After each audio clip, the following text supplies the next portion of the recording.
सिद्धार्थ, आपको लगता है ये तो बहुत ही शानदार बात इन्होंने कहा कि टेक्नोलॉजी और ये जो किसानी है, हमारा जो स्ट्रेंथ है, उस स्ट्रेंथ को पहचान करके हम ही दुनिया को रीसेट कर दें, और वो जो हमें सेट करना चाहते हैं हम उनको सेट कर दें।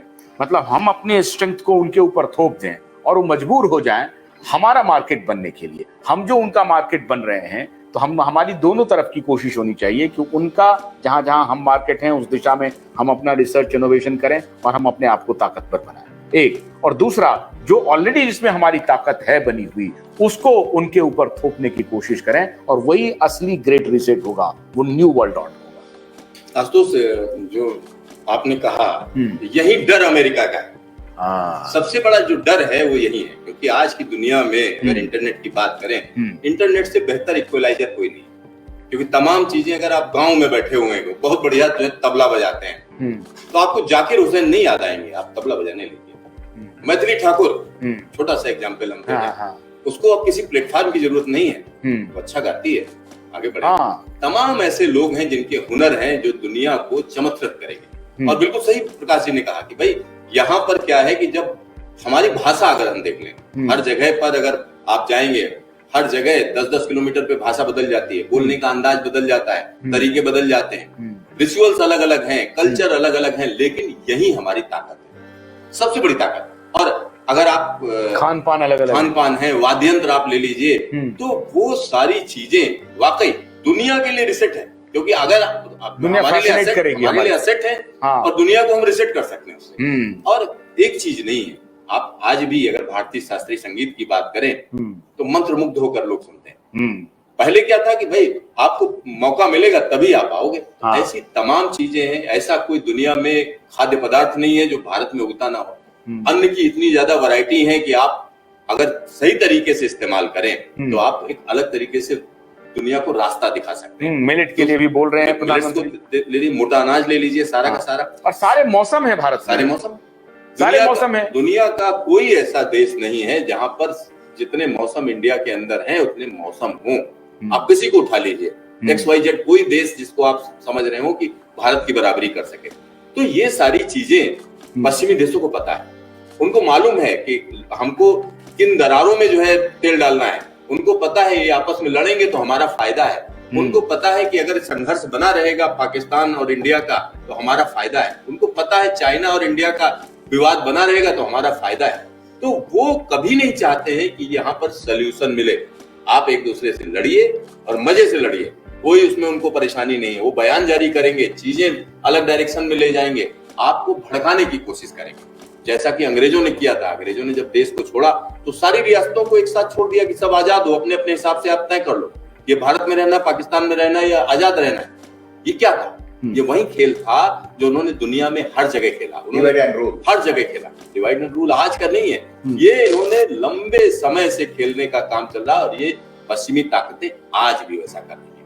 उनको समझना पड़ेगा, उनका जो इस तरीके का जो षड्यंत्र है, षड्यंत्र बोल सकते हैं, उसको आपको समझना पड़ेगा और अपनी ताकत पे खेलना। तो इस रिसेट में जो आपने कहा और प्रकाश जी ने कहा कि भारत अपने स्ट्रेंथ को दुनिया को बता करके अपने हिसाब से न्यू वर्ल्ड ऑर्डर तैयार कर सकता है, इसमें मैं चाइनीज भूमिका चाहता हूं, क्योंकि मैं हैरान हूं कि हमारी जो मीडिया है वो वेस्ट से इन्फ्लुएंस्ड है पूरी तरह से। चाइना से तो हमारे परंपरागत संबंध रहे हैं, इतना बढ़िया रिश्ता रहा है हमारा। अगर इतिहास में जाए, हमारा पूरा धर्म वहां पर है, पूरा बुद्धिज्म चाइना में फला फूला, हमारे यहां से गया। तो ये हमारे और चाइना के बीच में जो लड़ाई है, ये भी वेस्टर्न फोर्सेस की ये है, इसको भी हमें रीसेट करना चाहिए, इस पर सोचना चाहिए। बिल्कुल सोचना चाहिए, क्योंकि अगर आप पीछे चले जाइए, वेनसांग सबने पढ़ा, वेनसांग आया भारत में, यहाँ से ढेर सारी किताबें ले गया, यहाँ पढ़ाई की उसने। तो ऐसा तो था नहीं कि उसके यहाँ था नहीं, उसको मालूम था कि भारत में जड़ें हैं हमारी, बुद्धिज्म यहाँ पर है। और आशुतोष मैं आपको बता दूं, आप तो बिहार के हैं, बिहार में लुम्बिनी और यानी बिहार में आप जाएंगे, बोधगया हो गया, आसपास की जो जगह हैं वहां पर बड़ी संख्या में चाइनीज आते थे। कोरोना से पहले की बात कर रहा हूं मैं, और भी आते, वहां कंटिन्यूअस आते थे। और वहां एक और चीज आपको बता दूं, वहां एक गाइड था, वो मैंडारिन बोल रहा था और बात कर रहा था चाइन, यानी जो वहां से लोग आए थे उससे बात कर रहा, लैंग्वेज मैंडारिन। उससे हमने बात की, हमने कहा तुम्हें ये आता है, बोला नहीं हमने सीख लिया। तो जो जरूरत होती, रिक्वायरमेंट होती है जब, तो वो अनपढ़ आदमी अगर मैंडारिन सीख सकता है, तो हमारी जरूरत है आज की तारीख में कि हम दुनिया को रास्ता दिखाएं, और भारत में रास्ता दिखाया है, हमेशा दिखाया, चाहे आपके स्क्रिप्चर्स हों, तमाम ऐसी चीजें हैं जो दुनिया में कहीं नहीं है। कोई भी संस्कृति कुछ भी कह ले, मैं आज भी मानता हूँ जो जितनी वास्टनेस, जितना खुलापन, जितना विचारों का सम्मान, जितना, अगर आस्तिक हैं तब भी आप ठीक हैं, नास्तिक हैं तब भी ठीक हैं, आप भगवान शंकर को डंडा मारते हैं तब भी आप ठीक हैं, भगवान शंकर की पूजा करते हैं तब भी आपका नाम है। तो सारी चीजों को समावेशी कल्चर अगर हम बोले तो इंडियन कल्चर है, और इतनी समावेशी कल्चर में जब तक आप दरारें नहीं डालोगे तब तक जो है फायदा नहीं होगा। वही हो रहा है, और उसको हर तरीके से भड़काने की कोशिश की जाती है, अब लड़ो झगड़ा करो, सारी चीजें उनके लिए फायदेमंद है। बहुत बहुत शुक्रिया। वर्ल्ड इकोनॉमिक फोरम को नोएडा स्टूडियो से, क्यूआईब नेटवर्क के स्टूडियो से मैं चुनौती दे रहा हूं। वर्ल्ड न्यू ऑर्डर तो बनेगा, ग्रेट रीसेट भी होगा, लेकिन वो भारत अगली पंक्ति में खड़ा होगा और भारत ही तय करेगा ग्रेट रीसेट, भारत ही तय करेगा न्यू वर्ल्ड ऑर्डर। और भारत का जनमानस आहिस्ता आहिस्ता इस बात को स्वीकार करने लगा है कि कौन डिवाइड एंड रूल की पॉलिसी बनाया हुआ है, आहिस्ता आहिस्ता समझेगा। मैं आदरणीय प्रधानमंत्री मोदी जी से आग्रह करता हूं कि अगर आप ग्रेट रीसेट करना चाहते हैं तो भारत की शर्तों पर कीजिए।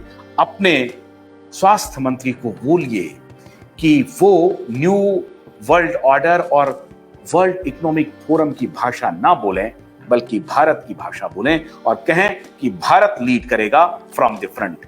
सिद्धार्थ, हमारे स्टूडियो आने के लिए बहुत बहुत शुक्रिया। प्रकाश जी, आपका बहुत बहुत शुक्रिया।